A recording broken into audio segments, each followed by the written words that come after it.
미래를 보는 창 JTB. 안녕하세요. JTB J입니다. 오늘은 10월 FOMC 리뷰와 시장 분석을 진행을 하도록 하겠습니다. 먼저 10월 FOMC 번역문을 살펴보겠습니다. 주황색으로 표기된 부분은 이제 이전과 달라진 부분입니다. 지난 9월 연방공개시장위원회가 회의를 가진 이후에 수집한 정보에 따르면 고용시장이 호황을 유지했고 경제활동이 적절한 성장을 하고 있다. 최근 수개월간 일자리는 평균적으로 탄탄한 증가세를 보였고 실업률은 낮은 상태를 유지했다. 이거는 이제 똑같아요. 가계 지출이 강하게 증가하고 있지만 기업 고정 투자와 수출이 약세를 면치 못했다. 연율 기준으로 볼 때 종합적인 인플레이션과 식료품 및 에너지를 제외한 근원 인플레이션이 2%에 미달하고 있다. 시장 기법에 따른 조사에서 인플레이션 기대는 낮은 수준에 머물렀다. 설문 기법에 따른 장기 인플레이션 기대 조사는 거의 변동이 없었다. 법이 부여한 권한에 따라 위원회는 고용을 최대화하고 물가를 안정시키고자 한다. 국제적 상황이 시사하는 경제 전망과 잠잠한 인플레이션 압력을 고려해서 위원회는 연방기금금리 목표 범위를 1.5%에서 1.75%로 인하한다. 이번 조치는 위원회가 경제활동의 지속적 확장과 고용시장 호황, 그리고 상하 대칭 2% 목표에 근접한 인플레이션이 유력하다고 판단하는 것을 뒷받침하지만 이러한 판단에 대한 불확실성은 여전하다. 경로를 검토할 것이다. 그래서 지금 지난 9월 FOMC에서 이제 특히 이 기업들의 투자가 굉장히 약해졌다라고 이제 언급을 했었고 이제 그 부분이 그대로 유지가 됐습니다. 그리고 여러분들도 다 아시다시피 금리는 이제 0.25% 인하 진행이 됐죠. 그래서 연속 3회 금리 인하가 진행이 됐고 이제 문제는 이 삭제된 문구입니다. 삭제된 문구. 기존에는 이제 노동시장 호황과 상하대칭 2% 목표에 근접한 인플레이션이 실현되는 성장세 유지를 위해 적절한 조치를 취할 것이다 하면서 이제 금리 인하를 계속 암시하는 문구를 넣었는데 이 부분이 삭제가 됐어요. 그렇다는 거는 일단 지금 상황에서 별다른 조건이 없는 한 금리 인하는 더 이상 없다. 지금 선물시장 같은 경우, 기금금리 선물시장 같은 경우는 일단 이번 10월 FOMC가 마지막 금리 인하였습니다. 그리고 12월 FOMC에서는 일단 동결이 우세한 쪽으로 나타나고 있어요. 이 부분은 이제 뒤에서 설명을 해드리겠습니다. 그리고 그 외에 뭐 항상 단골로 이제 붙는 문장들, 향후 연방기금 금리를 조정하는 시기와 규모를 결정하는 데 있어서 위원회는 최대 고용 달성 목표와 상하대칭, 인플레이션을 목표로 해 맞춰 경제 상황의 실물과 기대 수준을 평가할 것이다. 이러한 평가는 고용시장 상황, 인플레이션 압박지수, 인플레이션 기대, 금융과 국제 상황 등 광범위한 지표를 함께 고려할 것이다. 똑같고요. 그리고 이번에도 마찬가지로 FOMC의 투표권을 가진 사람들 간의 의견 일치가 일어나지 않았습니다. 지금 연준이 지금 이번 FOMC에서 가장 주목해야 될 부분은 어차피 금리 인하는 다 알고 있었으니까 바로 이거였거든요. 삭제 문구. 더 이상 금리 인하에 대해서 이제 좀 더 신중히 진행하겠다라는 이제 스탠스, 비둘기적에서 약간 매파로 바꿨어요. 그래서 지금 연준의 추가 금리 인하 조건을 제시를 했는데 인터뷰에서 파월이 경기 침체로 가는 징후를 이제 확인이 될 때만 금리 인하를 한다고 했습니다. 그래서 이걸 좀 더 이제 풀어서 설명을 해드리자면 연준 입장에서는 더 이상의 금리 인하는 향후 경기 침체 시 정책적 여력이 매우 제한적이므로 대응이 어려울 것에 대한 부담을 느낀 것으로 보고 있습니다. 지금 아직 미국이 경기 침체가 오질 않았는데 금리 인하를 다 해버리면 실제로 경기 침체가 올 때 금리 정책을 가동할 수가 없겠죠. 쓸 카드가 아예 없다는 뜻입니다. 그 부분은 연준에게 있어서 굉장히 부담스러울 거예요. 그래서 지금 한마디로 곳간의 쌀이 지금 다 떨어졌습니다. 보릿고개가 오면은 그걸 꺼내서 써먹어야 되는데 지금 그러지 못하는 상황이 됐어요. 그래서 이 부분에 대해서 조금 많이 부담을 느낀 것 같다. 그래서 이제 남은 금리, 지금 금리가 1.5에서 1.75%로 바뀌었잖아요. 이거 뭐 얼마 내리지도 않고 제로금리에 도달합니다. 그래서 남은 이거, 뭐 콩고물만큼 이렇게 남은 이 금리는 일단 경기 침체로 가는 징후로 포착을 하면, 이제 대표적인 건 이제 지표로 확인되는 부분이겠죠.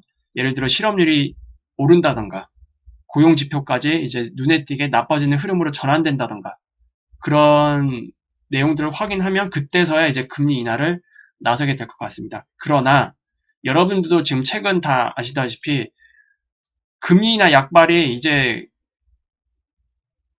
끝났어요. 지금 시장에서 뭐 금리 인하를 한다고 해도 뭐 시큰둥합니다. 이 FOMC가 일어날 당시 미국의 지수도 뭐 크게 뭐 반응하지 않았습니다.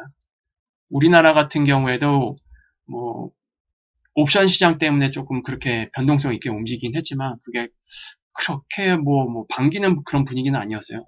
마치 다 예상하고 있었다는 듯이 그냥 완전히 이제 무감각해진 그런 상황으로 저는 보여집니다. 그리고 이 부분을 이제 연준도 알고 있을 거예요. 더 이상 뭐 금리 인하를 해봤자 시장에서는 이제 뭐 크게 약발이 안 먹히는 그 구간에 와 있고, 그리고 정책적인 여력 굉장히 제한적인 상황이기 때문에 남은 금리만큼이라도 아마 보존하고 싶을 겁니다. 나중에 쓰기 위해서. 그래서 이런 결정을 내렸을 거고, 이것을 또 조금 더 연계지어서 설명을 해보자면, 시장에 큰 하락이 나오지 않는 이상 연준은 주가를 방어할 정책을 이제 제시하지 못할 것으로 보입니다. 그동안 시장이 이제 작년 말에 크게 한번 요동을 쳤었죠. 그때 완전히 비둘기파로 전향을 하고 시장을 좀 더 안정시키기 위해서 금리 인하를 했단 말이에요. 그런데 이제 남은 금리가 별로 남아있지 않고 있는 상황이기 때문에 경기 침체로 가는 이런 징후를 확실하게 포착하지 않는 이상 시장이 어느 정도 하락을 하더라도 금리 인하 카드는 내놓지 못할 것으로 보입니다. 그래서 이런 것들이 확인이 되고 더 시장이 더 크게 하락할 때, 그때서야 이제 금리 인하를 할 가능성이 굉장히 높아졌어요. 지금 상황에서는. 그리고 금리 인하 조건을 지금 이렇게 상향을 시켰기 때문에 그동안 연준이 이야기했던 뭐 보험성 금리 인하 앞으로 없을 겁니다. 그 다음 금리 인하는 이제 실질적으로 미국 경제가 나빠지는 상황이라고 보시면 될 것 같아요. 그리고 지금 이제 이 연준의 추가 금리 인하 조건을 굉장히 상향을 시켰기 때문에 당연히 트럼프와의 마찰이 더욱 심해질 겁니다. 특히 12월 달에 FOMC에서 이제 금리 동결을 할 가능성이 지금 높은 상황인데, 아마 트럼프가 또 아마 트윗에다 대고 이런저런 욕을 많이 할 거예요. 자, 앞으로 이게 더 심해질 겁니다. 트럼프는 아직도 금리 인하를 계속 요구를 하고 있고 양적 완화를 요구를 하고 있거든요.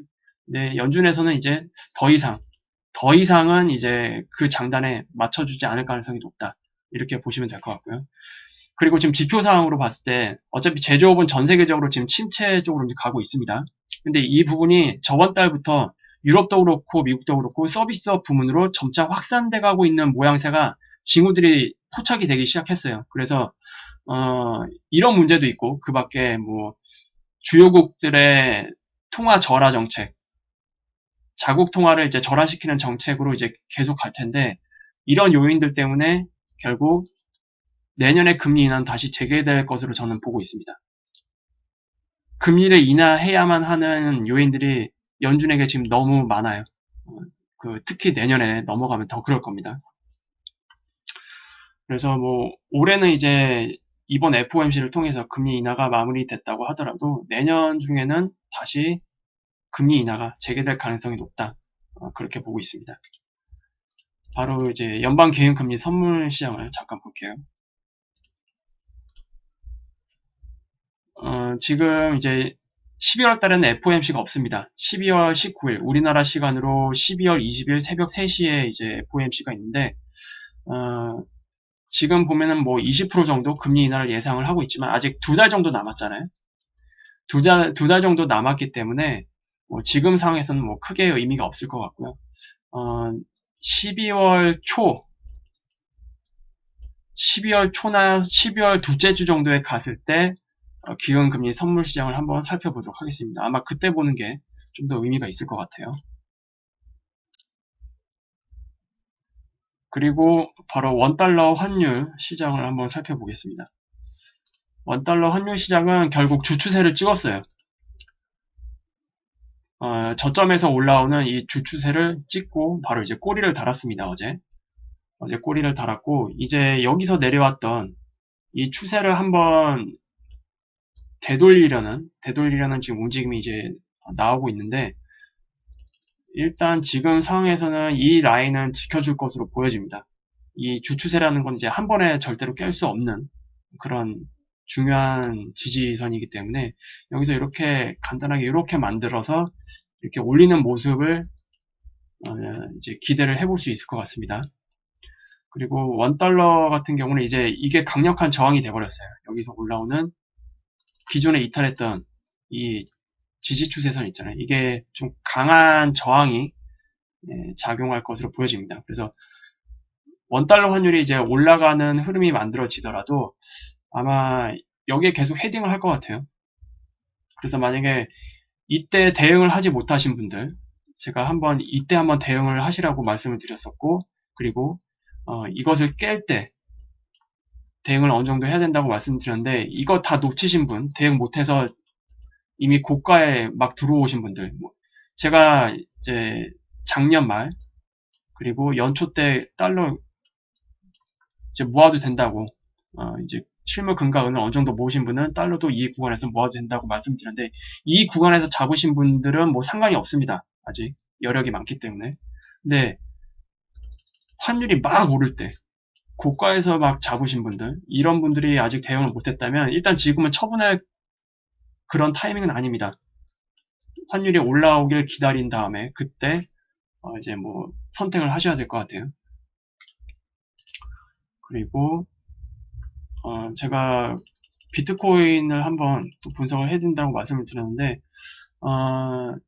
저는 이래저래 뭐 좀 고민을 해보다가 원래 한 달에 한 번 정도 진행을 할까 했지만 그냥 분기별 한 번으로 그냥 살펴보려고 합니다. 그래서 오늘 살펴보고 이제 내년 초쯤에 한번 살펴보도록 할게요. 일단 비트코인 같은 경우는 제가 188번 영상에서 한번 분석을 해드렸죠. 그때 제가 이제 추가 하락이 남아 있다고 말씀을 드렸을 겁니다, 아마. 그래서 결국 이렇게 추가 하락이 나왔어요. 추가 하락이 나왔고, 그리고 당시 여기서 올라왔던, 바닥부터 올라왔던 61.8% 라인이 이 두 개의 선 중에 밑에 라인입니다. 그리고 제가 비트코인 같은 경우에는 이게 굉장히 정확히 움직이는 차트거든요. 많은 분들이 비트코인이 뭐 변동성이 크다, 뭐 어떻게 틀지 모른다라고 말씀을 하시지만 차트상으로 봤을 때는 굉장히 단순하게 정직하게 움직입니다. 오히려 코스닥 주식보다 훨씬 정직하게 움직여요. 그래서 차트를 좀 대응할 때 굉장히 편합니다. 비트코인 같은 경우에는. 정확히 딱딱 찍을 때 찍어주고, 그리고 내려올 자리에 내려오고, 그런 식으로 움직이기 때문에. 이미 이 자리도 결국 피보 라인을 맞고 떨어졌어요. 61.8%까지 올라와서 떨어졌고, 지금 이 라인도 61.8%. 그리고 제가 그때 추가로 뭘 더 말씀을 드렸죠? 거래량 굉장히 중요하게 봐야 된다고 말씀드렸죠. 그래서 특히 지금 이 구간에서 거래량이 엄청나게 많이 터졌단 말이에요. 이 거래량은 고점에서 터진 거고, 그 다음에 이제 밑에서 올라올 때 터진 매수의 그런 거래량은 이 라인에서 터졌습니다. 그래서 제가 이 라인, 요 라인, 여기서 거래량이 많이 터졌기 때문에, 거래량이 올라올 때 많이 터졌다는 소리는 이 구간에서 뭐가 많이 들어왔다? 돈이 들어왔다. 자금력이 들어왔다. 이렇게 해석을 할 수가 있습니다. 그래서 이 라인은 한 번에 깰 수는 없습니다. 그리고 굉장히 강한 이제 지지 라인이 되기 때문에 이 부분에서 아마 하락이 마무리될 것 같다라고 제가 말씀을 드렸어요. 그래서 결국 추가 하락이 나왔고, 그 자리에서 그때도 아마 7,470달러 정도 그때 선을 그어드렸었는데, 그냥 대략적으로 7,500달러 쯤으로 제가 그냥 러프하게 말씀을 드렸을 겁니다. 이 라인이 되면은 이제 얼추 마무리 될 것 같다. 네, 이 자리에서 기가 막히게 또 호재 뉴스가 터졌죠. 시진핑이 블록체인 분야에 엄청나게 많은 투자를 할 거다. 그래서 그 뉴스로 엄청나게 강한 상승을 만들어냈습니다. 어쨌든 차트는 만들어집니다. 차트가 만들어지고 뉴스가 터진다라는 거. 비트코인도 예외가 될 수는 없을 것 같고요. 시진핑에 의한 그런 뉴스가 나오지 않더라도 이 구간에서는 어떤 방식으로든 기술적 반등이 나올 수밖에 없는 자리입니다. 한마디로 이제 돈을 버는 자리죠, 이 자리는. 그래서 이 부분을 이제 잘 보시라고 말씀을 드렸었고, 어쨌든 크게 봤을 때도 여기서 내려오는 이 추세선을 돌파하는 강한 상승이 나왔습니다. 그리고 이 상승 자체는 크게 봤을 때 이제 고점에서 여기는 이제 피보를 두 개를 그어야 돼요. 일단 첫 번째 피보 같은 경우에는 이제 전체 고점에서 내려오는 이 피보. 그러면 대략 50% 라인 살짝 못 미치게. 그리고 여기서 하나 더 그어야 되는 거는 이제 여기서 복합파동으로 내려왔거든요. 이게 잘 뜯어보시면 알겠지만 내려올 때 여기서 N자로 한번 내려왔습니다. 3파동, 위로 3파동, 그리고 밑으로 5개의 파동. 그래서 여기서 플랫으로 내려왔어요. A, B, C. 근데 두 개의 파동이 겹쳐졌으니까 이걸 W 파동이라고 해석을 하고, 그리고 그 이후에 다시 3파동이 나왔죠. A, B, C. 여기도 플랫으로 나왔습니다. 그리고 여기서 A, B, C. 이거 전체가 X파동입니다. 그리고 그 이후에 진행된 거. 그 이후에 진행된 거를 보면 여기도 마찬가지로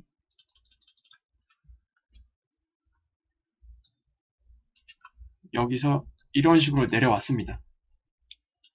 아이고. 여기서 일단 5개로 이렇게 내려왔어요. 그리고 여기서 일단 저는 이것을 플랫으로 해석을 했습니다. 플랫으로.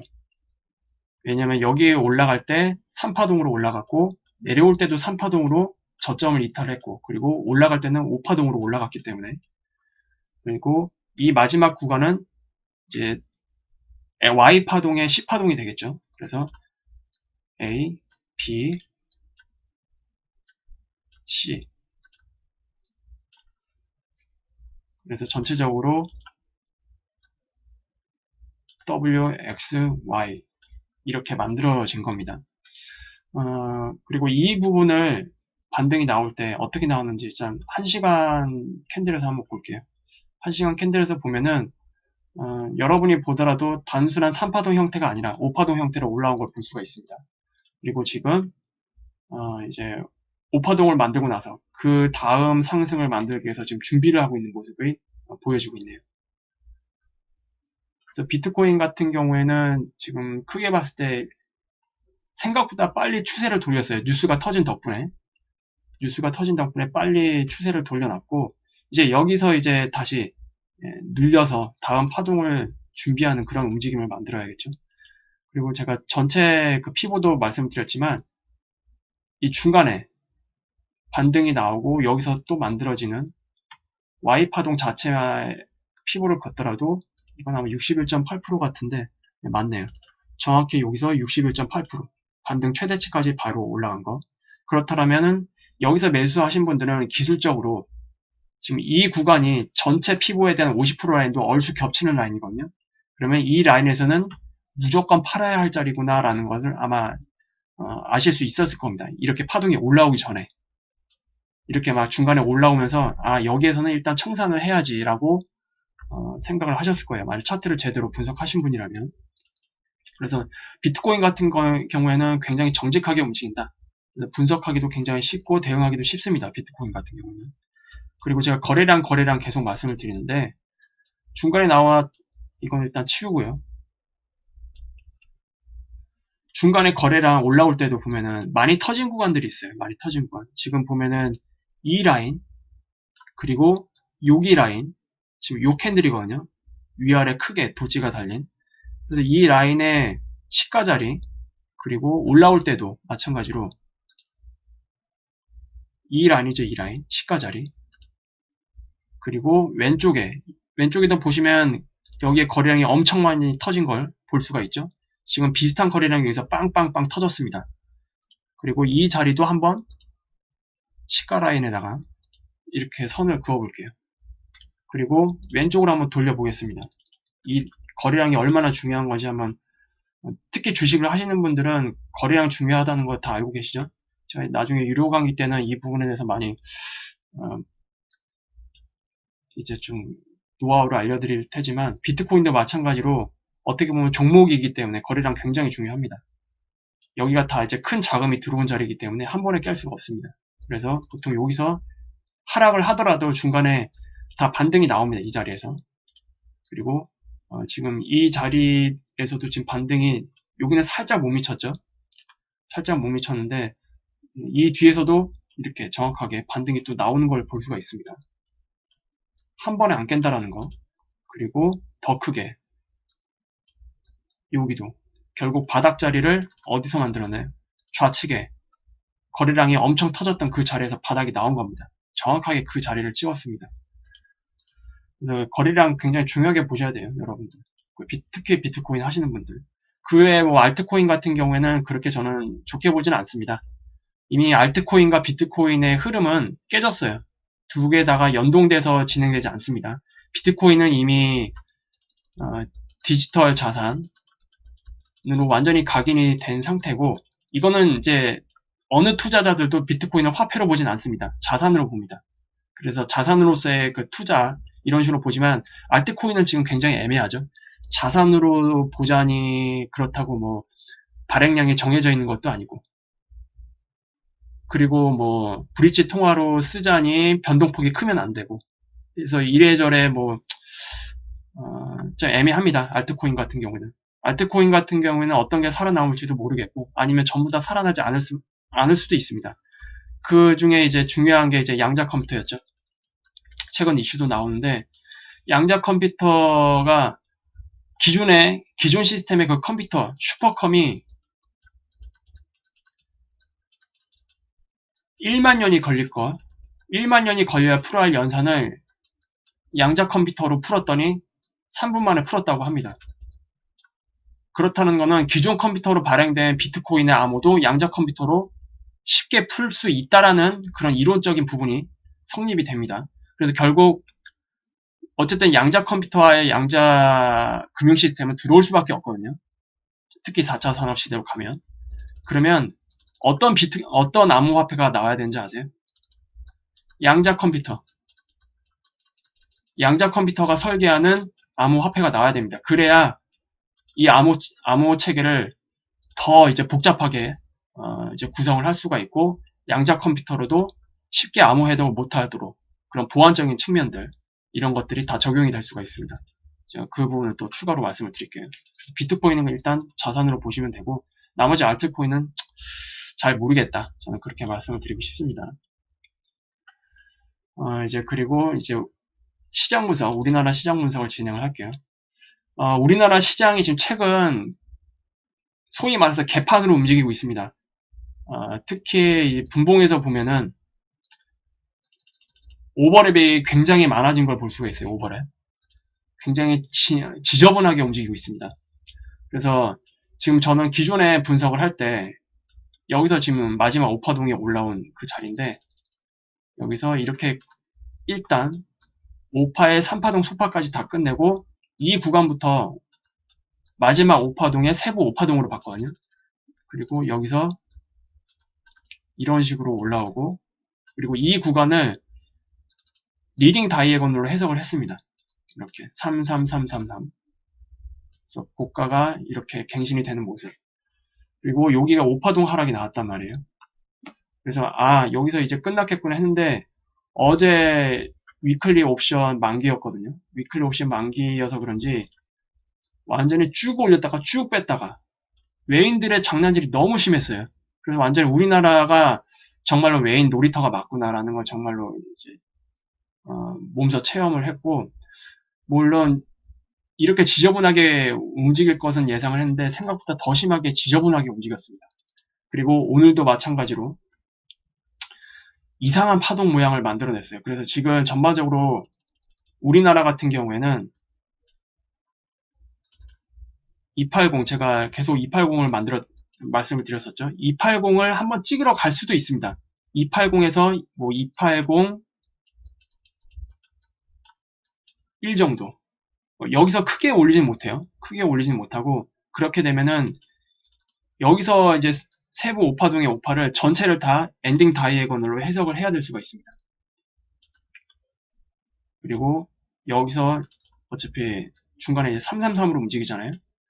333으로 움직이는데 여기도 333으로 움직였고, 그리고 여기가 고점이 높았지만 여기는 플랫으로 해석을 해야 됩니다. 이렇게 335. 그리고 이 위로 올라갈 때도 3개로 올라가야겠죠. 3개로. 이런 식으로. 그렇게 되면 이렇게 해서 마무리가 될 수도 있습니다. 또는 고점을 넘기지 않더라도 지금 내려온 여기가 고점이라고 가정할 경우 여기는 갱신을 할 수 있지만 이 파동 자체가 이런 식으로 크게 내려올 수도 있습니다. 그래서 뭐 어찌됐건 일단 이 구간은 열어두셔야 됩니다. 우리나라 지금 상태를 보면. 그리고 지금 우리나라 그 선물 지수만 이런 게 아닙니다. 코스닥 지수도 마찬가지예요. 코스닥 지수도 보면은 지금 이제 전체적으로 크게 5개가 다 올라왔습니다. 5개가 다 올라왔는데 이 마지막 구간에서 여기서 보이지 않았던 각각 밑에서 올랐던 소파동의 마지막 구간에서 보이지 않았던 오버랩이 엄청나게 지금 발생이 되고 있어요. 마찬가지로. 보시면 알겠지만 코스닥도 지금 굉장히 지저분하게 움직이고 있습니다. 그리고 코스닥 같은 경우에는 지금 엔딩 다이애고널이 거의 마무리되는 자리에 와 있습니다. 뭐 여기서 조금 고점을 높여도 상관은 없어요. 상관없지만 이 라인을 깰 때 기본적으로 엔딩 다이애고널이 시작이 됐던 이 라인까지는 다이렉트로 내려옵니다. 그건 알고 계셔야 돼요. 그래서 코스닥이 아마 다음 주 중에 한번 급락이 한번 있지 않을까. 다음 주 중에 한 번은 그렇게 예상이 되고, 지금 우리나라 같은 경우에도 그렇고 전반적으로 그 일봉상에서 또는 분봉상에서 장기 분봉상에서 보면은 이평선을 지금 다 수렴을 해놨어요. 선물도 그렇고 코스닥도 그렇고.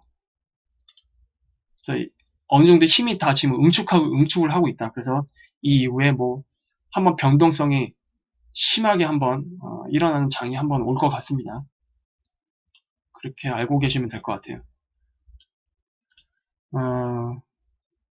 뭐 ETF를 하시는 분들은 뭐 상관없겠죠. 뭐 고가에서 뭐 조금씩 해서 분할로 이제 하셔도 되지만 특히 옵션 하시는 분들은 조심하셔야 돼요. 옵션 하시는 분들은 이렇게 마지막 파동이 엔딩 다이애고널 나오는 그 장세에서는 풀이 손실이 굉장히 심합니다.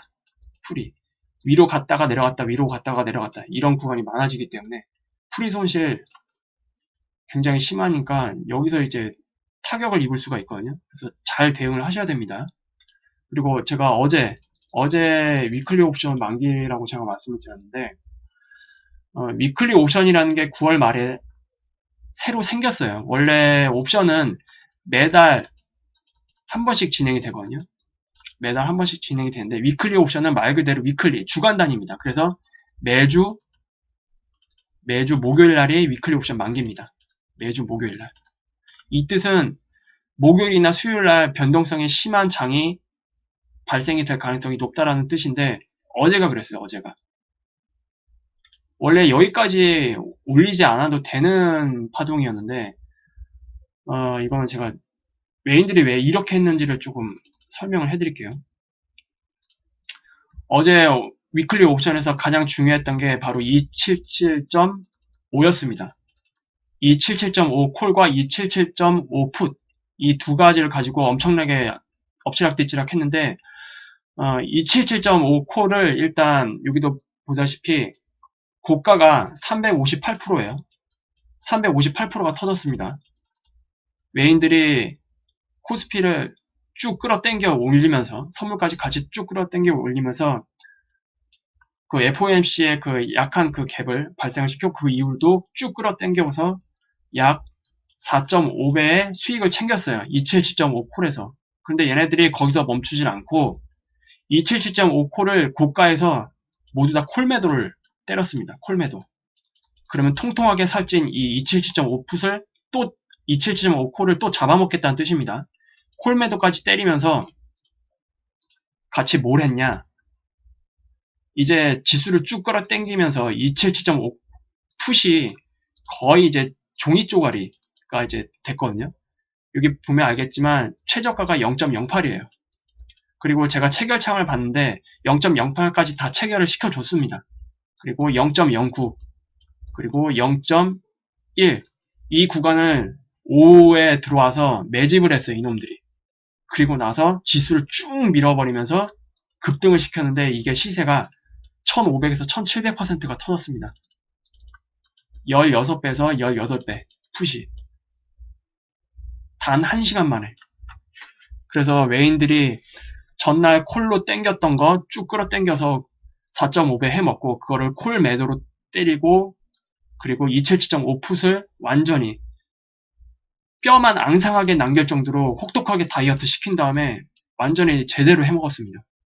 그리고 그 오전장서부터 12시 전까지 우리 장을 쭉 끌어당겨 올렸잖아요. 이때 끌어올릴 때 사용했던 그 현물이 있어요. 삼성, 하이닉스 이걸로 이제 지수를 끌어당겨서 올렸는데 그거 전부 다 폭탄 투하했습니다. 요거 먹으려고. 그러니까 우리나라가 옵션 시장이 제가 예전에도 말씀을 드렸지만 전 세계 2위입니다. 2위. 우리나라 옵션 시장이. 게다가 위클리 옵션이 생겼으니까 외인들 입장에서는 얼마나 좋겠어요. 매주 한 번씩 대박을 노릴 수 있는 장이 생긴 겁니다. 위클리 옵션이라는 게 생기면서. 그래서 우리나라는 점점 더 이 옵션 판때기에 의해서 지수가 좌지우지 되는 그런 상황이 됐습니다. 그래서 뭐 우리나라 뭐 코스피 지수 수급 그런 거 외인들은 관심 없고요. 코스피는 뭐다? 옵션에서 해먹기 위해서 지수를 컨트롤하는 용도일 뿐이다. 코스피는. 그래서 우리나라 시장을 볼 때는 옵션 시장에 대해서 잘 알아야 됩니다. 그래야 시장이 어떻게 흘러가는지, 왜 이 구간에서 이렇게 뒤흔들고 있는지. 지금 옵션 보면은 특히 풋옵션에서 아직 풀이가 많이 안 빠지고 있어요. 풀이가. 이거 다 지금 풀이 빼는 작업입니다. 풀이 빼는 작업. 만약에 풀이가 별로 없었다면 이렇게 만들 필요 없고 그냥 다이렉트로 그냥 빼버리면 됩니다. 근데 아직도 콜보다 풋옵션 쪽에서 풀이가 살짝 조금 더 껴있는 상태예요. 그래서 아마 이것을 마지막 상승으로 280에서 2801 또는 뭐 280 근처까지 다시 한번 끌어당기면서 풋옵션을 살짝 더 다이어트 시킨 다음에 하락을 시키지 않을까 그렇게 예상이 됩니다. 그리고 이제 해외 선물 시장을 볼게요. 해외 선물 시장 같은 경우에는 지금 전체 이 추세 있잖아요.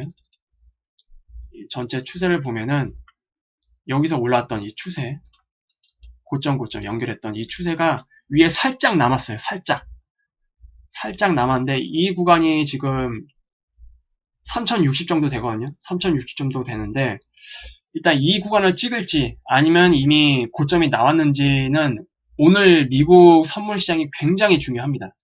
분봉상에서 보면은 이제 특히 이 구간이죠. 이 구간부터 오파동이 마무리가 된 것처럼도 보여지긴 하지만 여기서 아이고 좀 잘못 껐네요. 여기서 이런 식으로 오파동이 만들어졌는데 이게 지금 어쨌든 여기는 오파동에 가깝거든요. 근데 이 시작 부분이 오파동은 아니었습니다. 그래서 이 부분을 또 다시 제가 3분봉에서 뜯어 봤어요. 도대체 이 파동의 정체가 뭔지 살펴보기 위해서. 그랬더니 일단 이 처음 고점에서 떨어졌을 때 이 파동 여기가 뚜렷하게 오파동 하락이 아니었어요. 그래서 한번 고점을 더 높여서 3060은 찍어주지 않을까 그렇게 기대를 했는데 어제 많이 뺐다가 이제 올렸죠. 그래서 지금 이 구간 자체가 좀 애매하게 됐습니다. 파동이 애매하게 돼서 이런 식으로 봐야 될 것 같아요. 여기는. 그래서 이걸 리딩 다이애곤으로 나왔다라고 이제 좀 강제로 이렇게 해석은 할 수 있지만 썩 마음에 들진 않아요. 파동 자체가. 그리고 그 이후에 나온 걸 보면은 이제 이 구간에서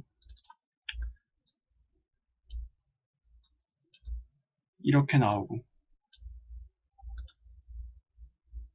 그리고 이런 식으로 나오고, 그리고 여기서는 이제 5파동으로 떨어지고 여기도 5파동으로 떨어졌습니다. 여기를 조금 이렇게 볼까요? 이렇게 뭐 이렇게 봐도 되고. 그래서 이 파동의 해석이 좀 많이 난해해서 그래도 한번 고점을 다시 올리러 가진 않을까 약간 그렇게 보고 있습니다. 그리고 여기에 있는 이 파동 자체를 이렇게 해석해도 상관이 없습니다. 여기서 플랫으로 3, 3, 5. 그래서 여기서 올라왔을 때 3, 3, 5 플랫으로 나오고 여기서 한번 이렇게 고점을 한 번 더 만드는 3069분 정도까지 찍고 하락이 나올 수도 있고, 그게 아니라면 고점을 갱신하지 않은 상태에서 그 다음 파동이 굉장히 강하게 떨어져야 됩니다. 그래야만 여기가 고점이 나왔다라고 인정을 할 수가 있어요. 그래서 오늘 미국 시장 특히 굉장히 중요합니다. 오늘 미국 시장이 굉장히 중요하다라는 거 다시 한번 강조를 해드리고요. 아마 오늘 미국 시장 흐름에 따라서 우리나라 시장이 여기서 고점이 나왔다고 인정될지 아니면 한 번 더 고점을 만들어 갈지가 결정이 될 것 같습니다. 만약에 미장이 오늘 강하게 하락을 한다. 그러면 우리나라는 여기서 고점이 나온 거고 2파가 되겠죠, 여기가. 그러면 3파가 연장으로 내려올 가능성이 굉장히 큽니다. 연장으로. 이렇게 크게. 그래서 기로에 서 있어요, 지금. 그리고 어쨌든 우리나라 시장 고점은 280 근처가 맞습니다. 뭐 여기서 조금 갱신을 하더라도 280은 크게 위로 못 벗어나는 수준에서 이제 머물 가능성이 크기 때문에 지금 이미 오버레이지 굉장히 많이 발생이 되고 있잖아요. 이건 다 추세 전환의 암시라고 제가 예전에 말씀을 드렸습니다. 그리고 기술적 지표도 보면은 위에 직전에 3파에 나왔던 기술적 지표가 훨씬 더 높죠. 그리고 지금 고점은 더 높였지만 기술적 지표는 더 낮은 상태입니다. 그래서 고점은 올라갔는데 기술적 지표는 오히려 하락하는 네거티브 다이버전스가 눈에 띄게 지금 나타나고 있고,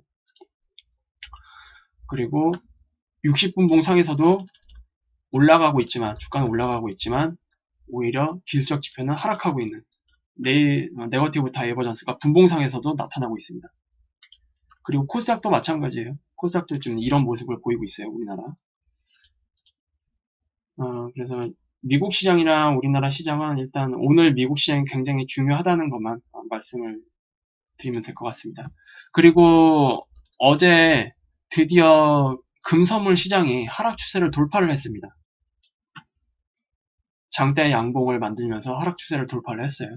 그래서 지금 이제 은선물 시장이 조금 더 빨리 움직이는 것 같긴 한데 어쨌든 둘 다 은선물 시장이든 금선물 시장이든 어쨌든 하락 추세가 돌파가 됐다. 그리고 이 하락 추세 돌파가 무조건 고점을 갱신하러 가는 파동이 아닐 수도 있다고 제가 분명히 말씀드렸습니다. 아직 그걸 장담할 수 없다. 왜냐? 여기서 크게 트라이앵글을 만들 수도 있기 때문에 그 부분도 같이 신경을 쓰셔야 됩니다. 그래서 오늘 시장 분석까지 해서 이렇게 마무리가 됐고요. 이제 앞으로 시장에서의 그 호재는 뚜렷하게 없습니다. 지금 시장에 호재가 나올 만한 게 없어요. 지금 뭐 미중 무역 협상 이거 뭐 사인하냐 마냐인데 뭐 중요한 내용의 사인도 아니죠. 저번에도 말씀을 드렸지만 1단계 합의 사항 자체가 그냥 서로 시간 벌기 위한 그다지 뭐 의미 없는 내용들이 다 대부분이었기 때문에 지금 이것 때문에도 지금 사인을 한 해 만에 말이 많은 상황인데 시장에서는 뭐 이거라도 나오면 좋긴 하겠죠. 근데 지금 11월 달에 있는 에이펙 정상회담도 다 취소가 된 상황이기 때문에 미중에서는 이제 별도로 미중 간의 정상회담을 진행을 하기 위한 장소를 따로 마련을 해야 되는 상황인데 지금 불확실성이 좀 높은 상태입니다. 어떻게 될지 모릅니다. 이것 자체가. 그리고 그 외에 뭐 연준도 단기적으로 매파로 돌아섰고 더 이상 금리 인하가 확정되지 않는 상황으로 이제 바뀌었잖아요. 금리 인하의 조건을 굉장히 상향시켰기 때문에 장벽을 되게 높여놨습니다. 그래서 약간 이제 매파적으로 돌아섰기 때문에 시장에서는 뭐 기대할 수 있는 거는 딱히 없다. 호재가 없는 상황에서 시장이 과연 어떻게 버틸까? 그 부분도 같이 생각을 하시면서 시장을 살펴보시면 될 것 같습니다. 그래서 유익한 영상이 되셨다면 구독, 알람, 좋아요 부탁드리고요. 다음 주 월요일 날 다시 찾아뵙도록 하겠습니다. 감사합니다.